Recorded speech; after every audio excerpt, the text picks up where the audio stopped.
السلام علیکم ورحمۃ اللہ وبرکاتہ۔ الحمد للہ وکفی وسلام علی عبادہ الذین اصطفی۔ فاعوذ باللہ من الشیطان الرجیم۔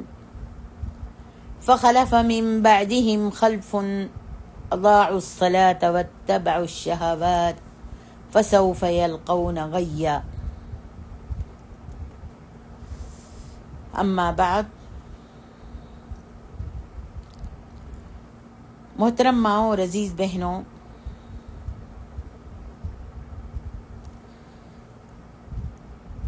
حضرت انس بن مالک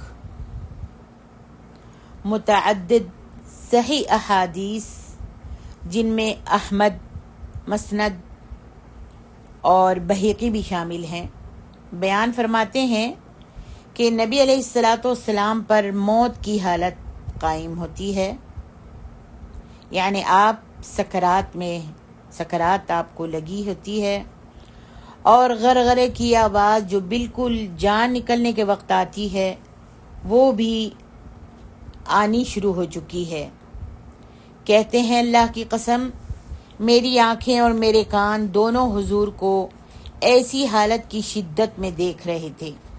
حضرت انس کہتے ہیں کہ میری آنکھیں اور میرے کان دونوں حضور علیہ الصلاۃ والسلام کو ایسی شدید حالت میں دیکھ رہے تھے اور سن رہے تھے، اور ایسے وقت میں بھی میرے اور آپ کے پیارے نبی صلی اللہ علیہ وآلہ وسلم جو نصیحت اور وصیت کر رہے تھے وہ تھی الصلاۃ الصلاۃ الصلاۃ وما ملکت ایمانکم۔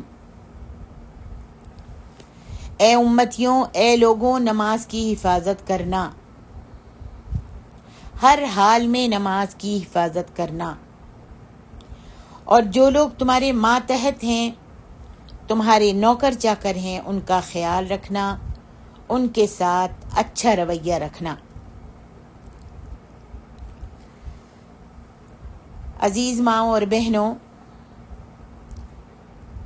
آج ہم اللہ کے رسول صلی اللہ علیہ وآلہ وسلم کی وصیت میں سے تیسری وصیت بیان کریں گے، اور وہ وصیت ہے کہ آپ اپنی بستر مرگ پر تھے، سکرات لگی ہوئی تھی، اور آپ کی جو وصیت تھی وہ تھی الصلاۃ والصلاۃ وما ملکت ایمانکم۔ اللہ اکبر۔ دیکھیے، ام سلمہ بھی فرماتی ہیں کہ اللہ کی قسم کھا کر کہتی ہوں، میں نے دیکھا حضور کا آخری وقت تھا، میں بازو کے پاس کھڑی ہوئی تھی اور اپنی آنکھوں سے دیکھ رہی تھی کہ حضور کی زبان لڑکھڑا رہی ہے، بولا نہیں جا رہا، بالکل آخری وقت ہے، اور اس لڑکھڑاتی زبان سے میرے اور آپ کے پیارے نبی صلی اللہ علیہ وسلم نماز کی تاکید کر رہے ہیں، الصلاۃ الصلاۃ کہے جا رہے ہیں، یہاں تک کہ حضور سے بولنے کی طاقت بھی ختم ہو گئی۔ حضور علیہ الصلاۃ والسلام کا سینہ ہل رہا تھا اور اشارے سے بھی نماز ہی کی تاکید کر رہے تھے۔ مسلمان بہنوں، ذرا سوچئے کہ حضور کے سامنے تو کوئی بھی بے نمازی اس وقت کوئی بھی بے نمازی موجود نہیں تھا، سارے صحابہ آپ کے نماز پڑھتے تھے، اور بلکہ نماز کی پابندی کیا کرتے تھے۔ کوئی بھی بے نمازی اس وقت آپ کے سامنے موجود نہیں تھا، اس کے باوجود حضور علیہ الصلاۃ والسلام کو نماز کی فکر لگی ہوئی تھی کہ کہیں میرا کوئی امتی نماز نہ چھوڑ دے۔ اسی فکر کو لیے ہوئے اپنی آخری ہچکی تک وصیت کرتے رہے۔ حضرت امامہ فرماتے ہیں کہ نبی علیہ الصلاۃ والسلام نے فرمایا، اے لوگو، میری امت میں سے سب سے پہلے امانت اٹھ جائے گی، کہ جو شخص امانت دار ہوگا لوگ اس کو بے وقوف کہیں گے، امانت اٹھ جائے گی، اور جو شخص امانت دار ہوگا لوگ اس کو بے وقوف سمجھیں گے اور کہیں گے، اور جو غدار ہوگا لوگ اسے ہی امانت دار کہیں گے اور سمجھیں گے۔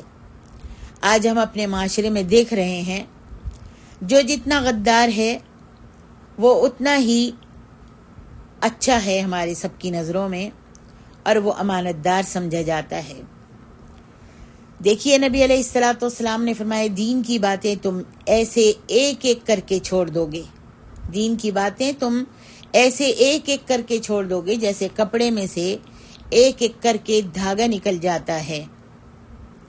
دین کی ایک بات کو چھوڑو گے، دوسری کو مضبوط پکڑ لو گے، پھر دوسری کو بھی چھوڑ دو گے اور تیسری کو پکڑ لو گے۔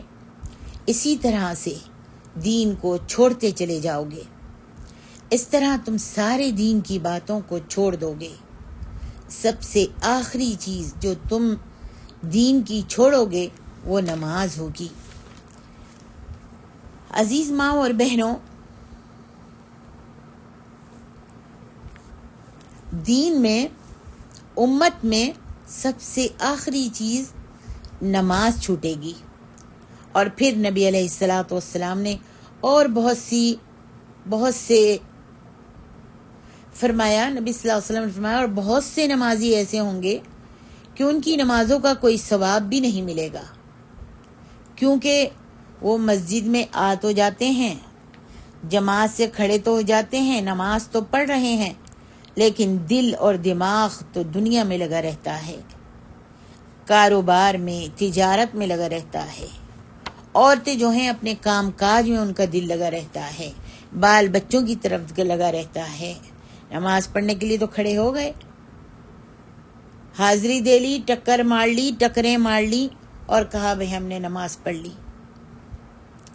اللہ اکبر۔ آج ہمارا سب کا یہی حال ہے، جو چیز یاد آتی ہے وہ نماز میں ہی یاد آتی ہے، نماز میں ہی یاد آتی ہے۔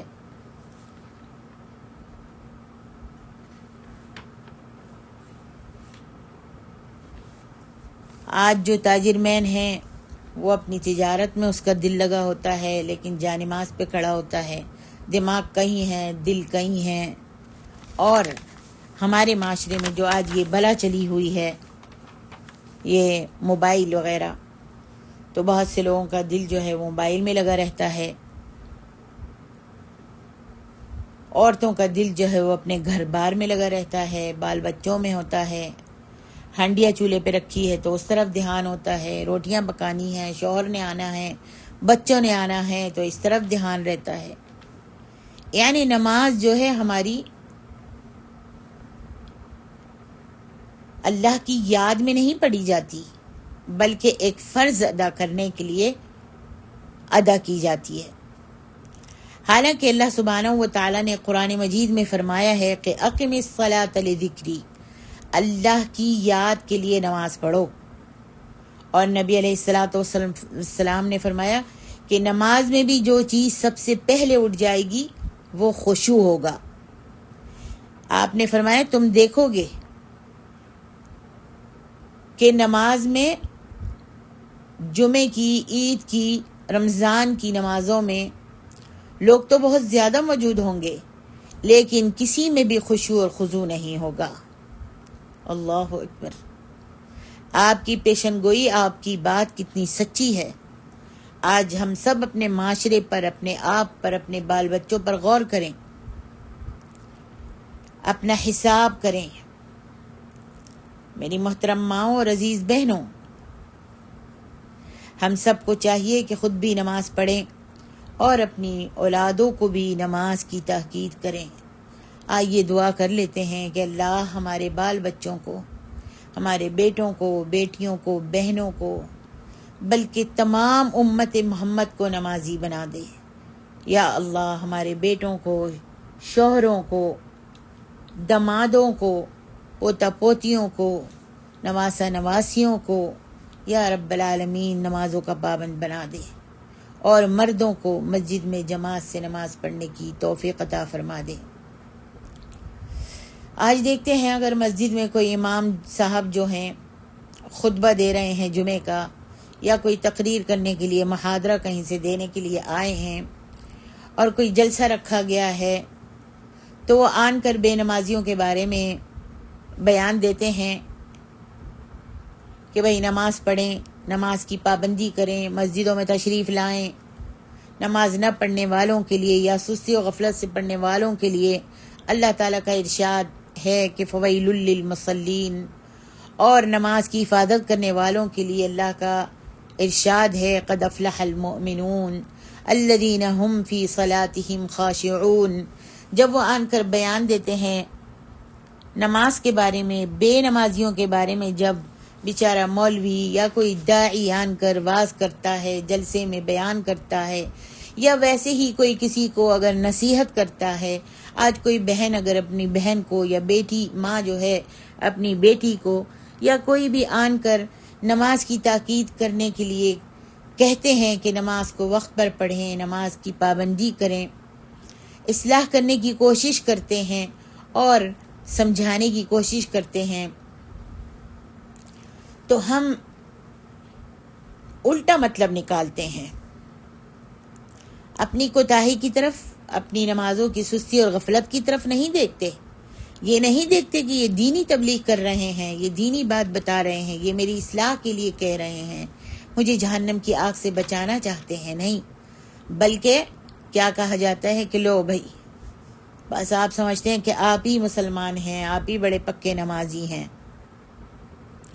اور ہم تو کچھ بھی نہیں ہیں نا، ہم تو کچھ بھی نہیں جانتے. یا پھر جواب ہوتا ہے کہ ہاں بھائی ہمیں بھی معلوم ہے، پڑھ لیں گے، آگے وقت بہت پڑا ہے. کس کو معلوم ہے یہ آگے کا وقت آپ کو نصیب بھی ہوگا یا نہیں؟ کس کو معلوم ہے کہ یہ بڑھاپا آپ کو ملے گا یا نہیں؟ اور بڑھاپے میں ہم کس حال میں ہوں گے؟ طاقت ہوگی یا نہیں کہ ہم کھڑے ہو کر نماز پڑھ سکیں، نمازوں کی پابندی کر سکیں؟ یا پتہ نہیں بڑھاپے میں بیمار ہو جائیں یا بیڈ پر پڑے ہوں، کسی کو معلوم ہے؟ تو نصیحت کرنے والوں کی باتوں کو بھی نہیں لیا جاتا. آج ہمارے معاشرے کا یہ حال ہو چکا ہے. ہم سب کو چاہیے کہ اپنی نمازوں کا خیال رکھیں. آج دیکھیے نا، جب انسان مرنے لگتا ہے تو اسے بیوی کی فکر ہوتی ہے. کوئی بھی انسان مرنے لگتا ہے تو اس کو بیوی کی فکر ہوتی ہے، بچوں کی فکر ہوتی ہے، اپنے بزنس اور کاروبار کی فکر ہوتی ہے. قربان جاؤ اللہ سبحانہ و تعالیٰ کے، اس کے رسول صلی اللہ علیہ وآلہ وسلم کے آخری وقت میں ان کے سامنے 9 بیویاں کھڑی ہوئی ہیں، لیکن وہ اپنی بیویوں کے بارے میں کوئی فکر نہیں کرتے، بلکہ اپنے امتیوں کی فکر سوار ہے، نماز کی فکر سوار ہے کہ کسی طرح میرے امتی جو ہیں وہ جہنم سے بچ جائیں، یہ نماز کے پابند ہو جائیں. اور یہی آخری خواہش حضور علیہ الصلاۃ والسلام کی تھی کہ ان کا امتی جو ہے وہ بے نمازی نہ ہو. اللہ اکبر، سبحان اللہ. میری عزیز ماؤں اور بہنوں، انسان کے روح قبض ہونے کا وقت جب قریب آتا ہے، گھر والے اچھے سے اچھے ہاسپٹل کے چکر میں پڑے ہوتے ہیں، جبکہ مریض کو پتہ چل جاتا ہے، بیمار کو پتہ چل جاتا ہے کہ میرے جانے کا وقت آ گیا ہے. ادھر روح قبض کی فرشتوں نے، اور فوراً ہی فرشتوں نے مارنا بھی شروع کر دیا کہ اے بدبخت، تو نے نماز نہیں پڑھی تھی. فلا صدق ولا صلی اولا لک فاولا ثم اولا لک فاولا، کہ تمہیں بربادی ہو، ہلاکت ہو، تباہ برباد ہو جاؤ کہ تم نے نماز نہیں پڑھی. اور آپ کو معلوم ہے جنت میں لوگ جب جائیں گے تو اپنے دوستوں کو ڈھونڈیں گے، یاد کریں گے کہ فلاں شخص کہاں ہے. جنت میں لوگ اپنے اپنے دوستوں کو ڈھونڈیں گے کہ فلاں شخص کہاں ہے، وہ تو بہت اچھے اخلاق کا تھا، بہت اچھے اخلاق کا تھا، بہت اچھا انسان تھا، اور سب کے ساتھ احسان و نیکی اور سلوک کیا کرتا تھا. ہاں بس نمازی نہیں تھا، اور باقی جو ساری اچھائیاں اس کے اندر موجود تھیں، تو اس کو جنت میں تلاش کریں گے، دیکھیں گے تو اس کو جنت میں نہیں پائیں گے، اور دیکھیں گے تو پتہ چلے گا کہ وہ تو جہنم میں ہے. تو پوچھا جائے گا اس کو ما سلککم فی سقر، تم جہنم میں کیوں چلے گئے؟ تم تو بہت اچھے تھے، اتنی نیکیاں کرتے تھے، اتنے اچھے اخلاق کے مالک تھے، اور تم تو بڑا لوگوں کا خیال رکھتے تھے، ہر اچھائی تمہارے اندر موجود تھی، تمہارا اخلاق بہت اچھا تھا، احسان و سلوک سے لوگوں سے پیش آتے تھے، تو تم جہنم میں کیوں چلے گئے؟ پتہ ہے آپ کو کیا جواب دے گا وہ شخص؟ کہے گا لم نک من المصلین، میں سب کچھ کرتا تھا، ہر اچھائی میرے اندر موجود تھی، میں اپنے پڑوسی کے ساتھ بھی اچھا تھا، اپنے پڑوسیوں کے ساتھ، رشتہ داروں کے ساتھ ہر نیکی کرتا تھا، اخلاق کا بھی بہت اچھا تھا، لیکن نماز نہیں پڑھتا تھا۔ نماز کے نہ پڑھنے نے میری ساری نیکیوں کو ملیا میٹ کر دیا، اور نماز کے نہ پڑھنے نے مجھے جہنم واصل کر دیا۔ آج ہم بھی تو ایسے ہیں نا کہ ہم سب کیا دیکھتے ہیں، کہتے ہیں کہ ہمارے پڑوسی جو ہیں، میری کزن جو ہے وہ تو بہت ہی اچھی ہے، اتنے اچھے اخلاق والی ہے، اور اتنی کریم ہے، اتنا صدقہ اور خیرات دیتی ہے، اور اتنے اچھے اخلاق والی ہے، ہر نیکیاں کرتی ہے، آگے آگے نیکیوں میں رہتی ہے، بس ایک ہے بات کہ وہ نماز نہیں پڑھتی، لیکن وہ انسان بہت اچھی ہے، وہ انسان بہت اچھا ہے، وہ انسان بہت اچھا ہے۔ تو ہم نے ہر چیز کو تو آگے کر لیا اور اس کی تعریفیں کرنی شروع کر دی، لیکن وہ نماز نہیں پڑھتا۔ تو ایسا کیسے ہو سکتا ہے میری ماں اور بہنوں؟ سوچئے، بے نمازی ہے اور وہ اچھے اخلاق والا ہے، تو اس کے اخلاق بھی اس کو فائدہ نہیں دیں گے، کہ اس لیے کہ اسلام میں اور کفر میں فرق جو ہے وہ صرف نماز کا ہے۔ اگر نماز ہی ہے تو وہ جنت میں جائے گا، نماز ہی نہیں ہے اور اچھے اخلاق والا ہے، نیکیاں کرنے والا ہے، تو اس کو جہنم رسید کر دیا جائے گا۔ اس لیے کہ اسلام کہتا ہے کہ اگر نمازی بھی نہیں ہے تو پھر کچھ بھی اچھی، اس انسان کے اندر اگر نماز نہیں ہے تو پھر کوئی چیز بھی اس کے اندر اچھی نہیں ہے۔ نماز کیا ہے؟ نماز سب سے اول چیز ہے، اور سب سے آخری چیز بھی نماز ہی ہے۔ اس لیے ہم سب کو چاہیے کہ نماز کو لازم و ملزوم بنائیں۔ باقی ساری خوبیاں نماز کے بعد ہم سب کو دیکھنی چاہیے۔ آج جب ہماری کسی بچی کا رشتہ آتا ہے، کوئی دیکھنے آتا ہے ہماری بچی کو، تو ہاں ماں باپ بھی دیکھ لیتے ہیں کہ بڑا مالدار ہے، تاجر ہے، اور یا پھر بڑی اچھی، بڑی اونچی پوسٹ پر لگا ہوا ہے، بڑے اعلیٰ منصب پر لگا ہوا ہے، اور اس کا نسب بھی بہت اچھا ہے، یہ سب کچھ تو دیکھ لیتے ہیں۔ تو یہ نہیں دیکھتے کہ وہ نمازی ہے یا نہیں، وہ دیندار ہے یا نہیں۔ اور اگر کوئی پوچھے کہ بھئی دین میں کیسا ہے، تو کہتے ہیں کہ باقی تو ساری چیزیں اچھی ہیں، جب شادی وادی ہو جائے گی تو اپنے آپ ہی نماز کا بھی پابند ہو جائے گا، دیندار بھی ہو جائے گا۔ یاد رکھیے، جو انسان نمازی نہیں ہے اس میں کوئی بھی اچھائی نہیں ہے۔ جب وہ اللہ سے ہی نہیں ڈرتا، اللہ کا صلہ ہی مضبوط نہیں کرتا۔ اللہ کا صلہ ہے، نماز جو ہے بندے اور اللہ کے درمیان صلہ ہے، قرابت ہے، اللہ سے ملاتی ہے نماز۔ تو جب نماز ہی نہیں ہے تو پھر اس کے اندر کوئی اچھائی نہیں ہے۔ اور جب ہم نماز نہیں پڑھیں گے، نہ اپنی اولاد کو اس کا پابند کریں گے، تو آپ کو معلوم ہے قیامت کے دن کتنا بدترین منظر ہوگا؟ جس وقت بے نمازی اپنی اولاد سمیت، اپنی اولاد کے ساتھ جہنم میں پھینکا جائے گا۔ اللہ سبحانہ و تعالی ارشاد فرماتے ہیں سورۃ الزمر میں، قُلْ إِنَّ الْخَاسِرِينَ الَّذِينَ خَسِرُوا أَنفُسَهُمْ وَأَهْلِيهِمْ يَوْمَ الْقِيَامَةِ۔ اے نبی صلی اللہ علیہ وسلم، ان سے کہہ دیجئے تم جو کچھ بھی چاہتے ہو بن جاؤ، جتنے اعلیٰ منصب پر پہنچنا چاہتے ہو پہنچ جاؤ، جتنی بھی رات دن تجارتیں کر کے مالدار و غنی بن جاؤ، جتنا بھی کما لو، جو بھی اپنے آپ کو اپنا نام عبدالرحمن عبداللہ رکھ لو، اور جو بھی چاہتے ہو اپنی اولادوں کو بنا لو، ان کے مستقبل کے لیے، ان کو پڑھنے کے لیے امریکہ، لندن، کینیڈا، جہاں بھی بھیج دو کہ یہ بڑی بڑی ڈگریاں لے کر آئیں اور اعلیٰ منصب پر فائز ہو جائیں، افسر بن جائیں، بڑے بن جائیں گے اور خوب کمائیں گے۔ جہاں بھی پہنچ جاؤ، قیامت کے دن سب سے نقصان اٹھانے والا وہ انسان ہوگا جو خود بھی اور اپنی فیملی کے سب لوگوں کو لے کر جہنم میں جائے گا۔ نعوذ باللہ من ذالک، اللہ ہم سب کو محفوظ رکھے۔ عزیز ماں اور بہنوں، جہنم میں اس جگہ اس انسان کو پھینکا جائے گا، اور وہ صرف اکیلا ہی نہیں بلکہ اپنے بچوں کو لے کر، وہ انسان اپنے بچوں کو لے کر۔ کون سے بچے؟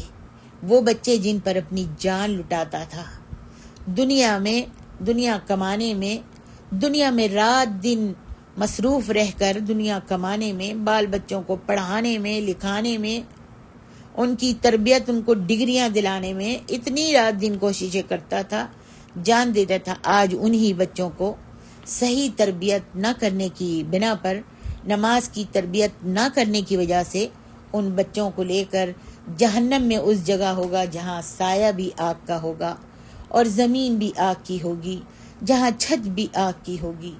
اللہم اجرنا من النار، اللہم اجرنا من النار۔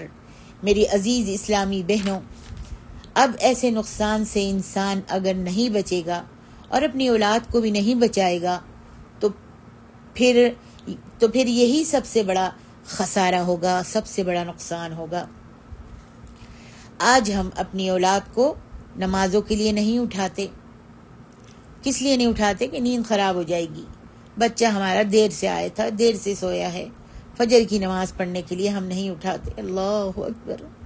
بچہ جو ہے رات دن فلمیں دیکھتا رہا، پھر بھی ہم نہیں اٹھاتے اور خود بھی نہیں اٹھتے۔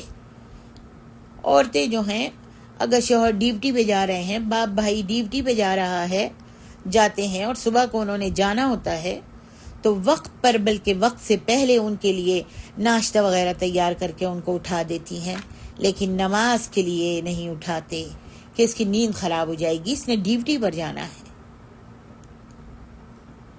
نیند خراب ہو جائے گی، ڈیوٹی پر جانا ہے میرے بچے نے یا میرے شوہر نے یا میرے باپ نے، میرے بھائی نے، لیکن نماز کا وقت آیا تو اس کی کوئی پرواہ نہیں ہے۔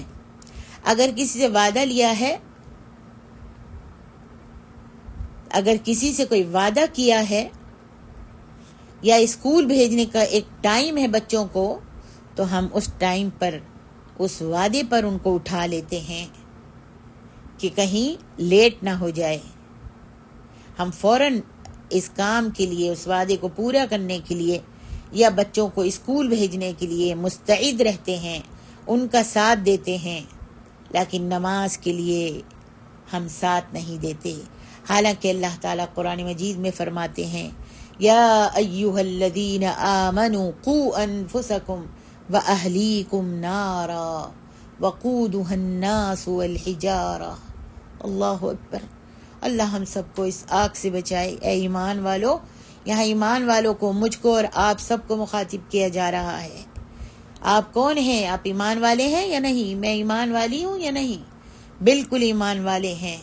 کہا یا ایہا الذین آمنوا قوا انفسکم واہلیکم نارا۔ اپنے آپ کو اور اپنی اہل کو، اپنے بال بچوں کو، اپنے گھر والوں کو، اپنی فیملی کو، اپنے خاندان کو آگ سے بچاؤ، جہنم کی آگ سے بچا لو، جس کا ایندھن کون ہے؟ جس کا ایندھن، جس کو دہکایا جائے گا، اس آگ کو کس سے دہکایا جائے گا؟ پتھروں سے اور انسانوں سے اس آگ کو دہکایا جائے گا۔ اللہ ہم سب کو محفوظ رکھے۔ آئیے دیکھتے ہیں، اور یہ معروف قصہ ہے جو شاید آپ نے بھی سنا ہے، کہ سعودیہ کے ملک جو تھے، بادشاہ جو تھے، محمد بن سلمان، آپ سب نے یہ قصہ سنا ہوگا، جب وہ سپر پاور امریکہ کے بادشاہ کے ساتھ کھڑے ہوئے تھے اور نماز کا ٹائم ہو گیا، اذان ہو گئی، تو انہوں نے اس سپر پاور کی، بادشاہ کی، ملک کی، جو امریکہ کا تھا، اس کی کوئی پرواہ نہیں کی، یہ پرواہ نہیں کہ یہ تو اتنی دور سے آیا ہے اور میرے ساتھ کھڑا ہوا ہے. آپ نے اس کو وہیں پر چھوڑا. کس کے لیے چھوڑا تھا؟ وہیں چھوڑا جہاں وہ کھڑا ہوا تھا. چھوڑا اور کہا کہ میری تو نماز کا ٹائم ہو گیا ہے، اور اپنے اللہ کے لیے چھوڑ کر نماز کے لیے چلے گئے. کس کے لیے گئے تھے؟ وہ اللہ جو ہر سپر پاور سے بڑا سپر پاور ہے. نماز کے لیے چلے گئے تھے. سبحان اللہ. اور وہ سپر پاور امریکہ کا بادشاہ کھڑا سگریٹیں پیتا رہا. تو اس مسلمان بادشاہ نے ایسا کیوں کیا؟ اس لیے کہ اللہ کا حق نہیں چھوڑا جا سکتا. اس سپر پاور کے سامنے اور کسی کے بھی سامنے سب سے بڑا حق جو ہے وہ اللہ کا ہے، نماز کا ہے. نماز میری محترم ماں اور عزیز بہنوں کوئی سمجھوتے کی چیز نہیں ہے، سودے کی چیز نہیں ہے. چاہے تاجر ہو، مالدار ہو، ڈاکٹر ہو، انجینئر ہو، پروفیسر ہو، پائلٹ ہو، دنیا میں کتنا ہی بڑا ہو، کتنا ہی بڑا منصب اور اعلیٰ رتبہ ہو، نماز کو نہیں چھوڑ سکتا. حتیٰ کہ بیمار ہو اور مرض الموت میں مبتلا ہو، اس وقت بھی نماز کا حکم ہے کہ آپ اٹھ بھی نہیں سکتے تو لیٹ کر پڑھ لیں، اور لیٹ کر نہیں پڑھ سکتے، ہل نہیں سکتے تو اشارے سے ہی پڑھ لیں، لیکن نماز کو آپ چھوڑ نہیں سکتے. اللہ کا فرمان ہے، نبی علیہ الصلوۃ والسلام فرماتے ہیں 7 سال سے بچے کو نماز کی عادت ڈالو. 7 سال سے بچے کو نماز کی عادت ڈالو، دعائیں پڑھانی سکھانی شروع کرو، عادت ڈالنی شروع کرو. اور 10 سال کا جب ہو جائے تو وہ نماز نہ پڑھے تو اس کو مارو. 10 سال کا ہو جائے، کتنے سال کا وقفہ دیا؟ 7 سے شروع کرو، 8، 9 اور 10.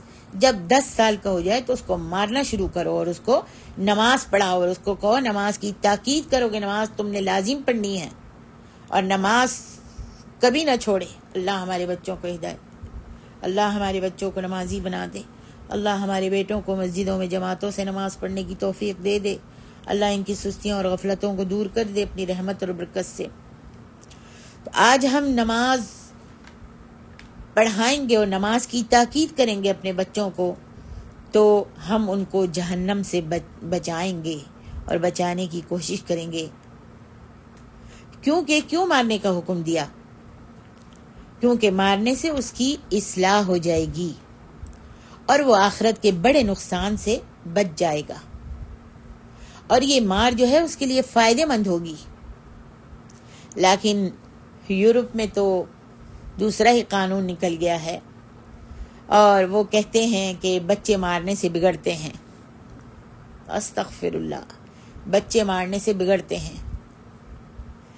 ہمارا رسول، ہمارا اللہ، ہمارا رب تو بچوں کی تربیت کا طریقہ بتا رہا ہے. 3 سال تک ان کو نماز پیار محبت سے پڑھاؤ، سکھلاؤ، اور انہیں جہنم سے بچاؤ، جہنم سے بچانے کی تربیت کروا رہا ہے. پھر آخری حربہ اگر 10 سال کے بعد بھی نماز نہ پڑھے تو انہیں مارو. کیوں؟ تاکہ قیامت کے دن تم اپنے لخت جگر کو لے کر جہنم کا ایندھن نہ بنو. سبحان اللہ.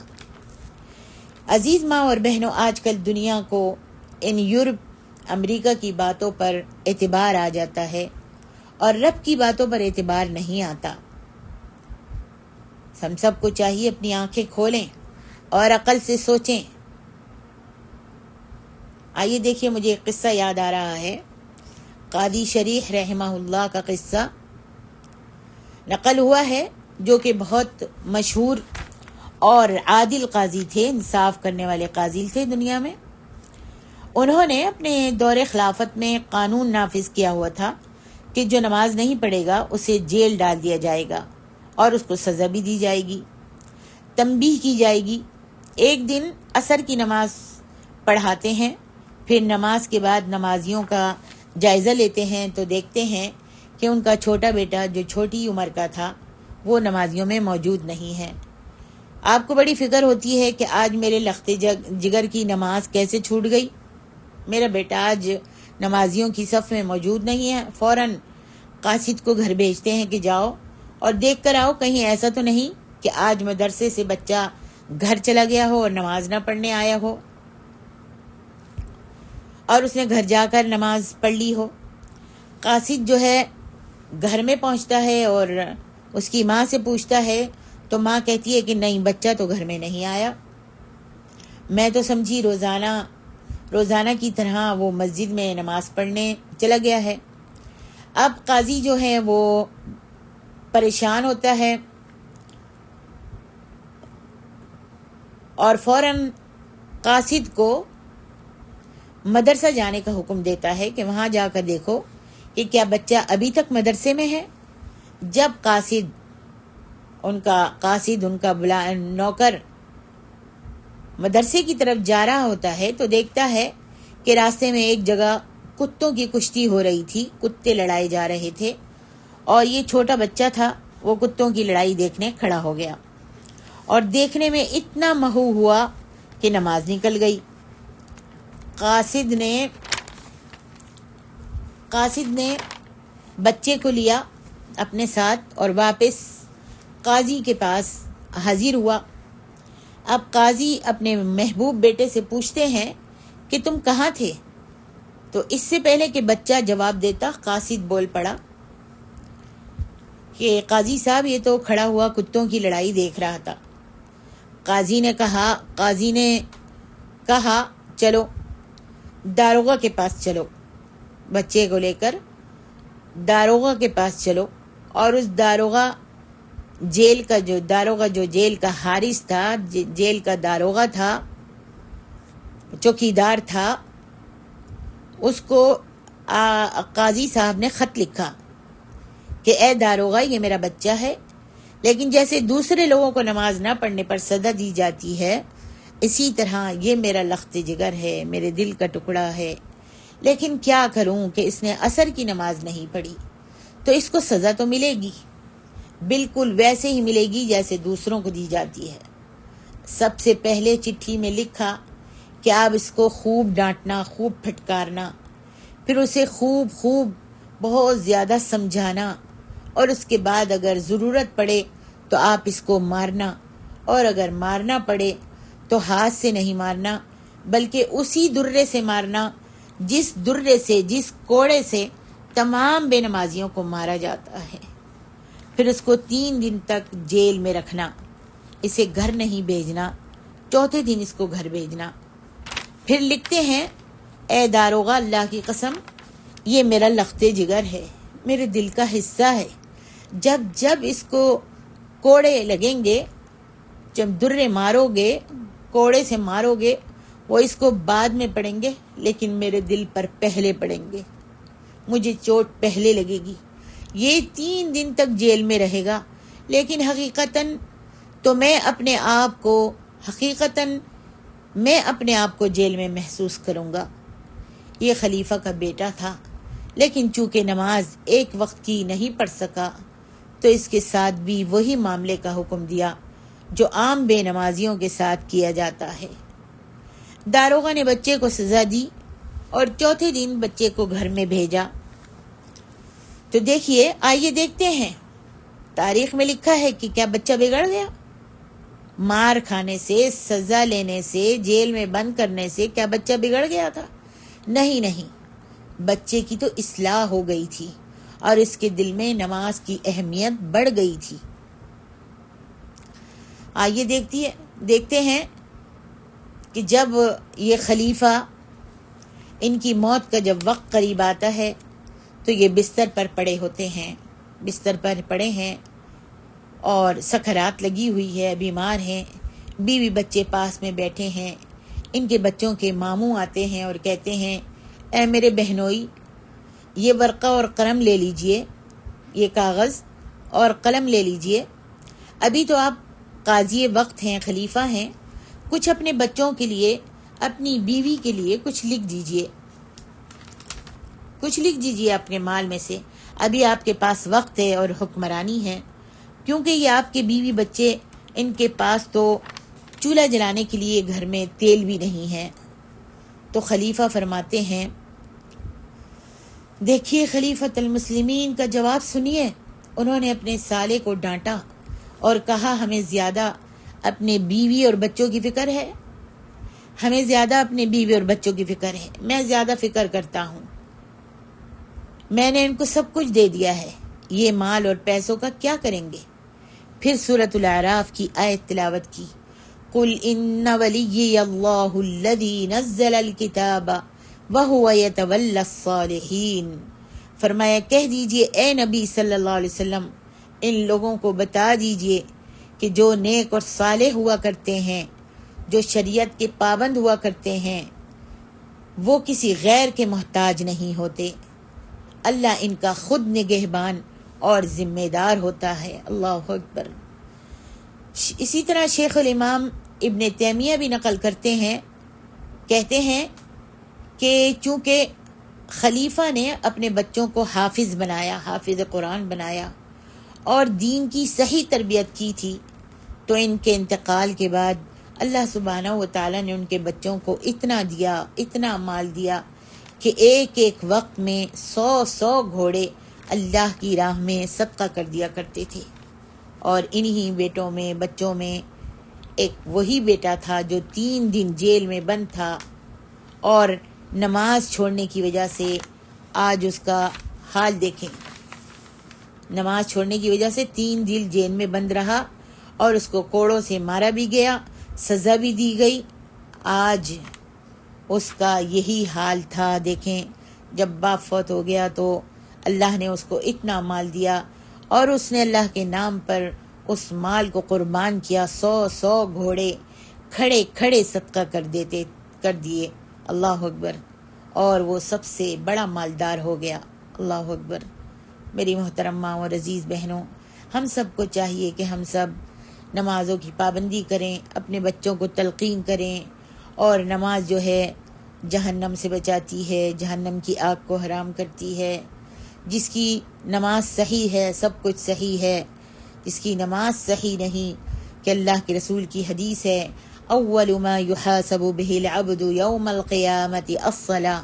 سب سے پہلے قیامت والے دن جس چیز کا حساب لیا جائے گا، جس چیز کے بارے میں پوچھا جائے گا، وہ نماز ہوگی. اگر نماز ہے تو ٹھیک ہے، نماز صحیح ہے تو ٹھیک ہے، کہا جائے گا کہ اس کو جنت میں لے جاؤ. اور اگر نماز ٹھیک نہیں ہے تو کہا جائے گا کہ اس کو بھڑکتی ہوئی آگ میں ڈال دو، سقر میں ڈال دو. ما سلککم فی سقر قالوا لم نک من المصلین. اللہ اکبر. پھر اس کو جہنم میں ڈال دیا جائے گا. آئیے دعا کرتے ہیں اللہ سبحانہ و تعالیٰ سے کہ اللہ سبحانہ و تعالیٰ نبی علیہ الصلاۃ والسلام کی تیسری وصیت کو اپنانے اور اس پر عمل کرنے کی توفیق عطا فرمائے. سبحانک اللہم و بحمدک، اشہد ان لا الہ الا انت، استغفرک و اتوب الیک.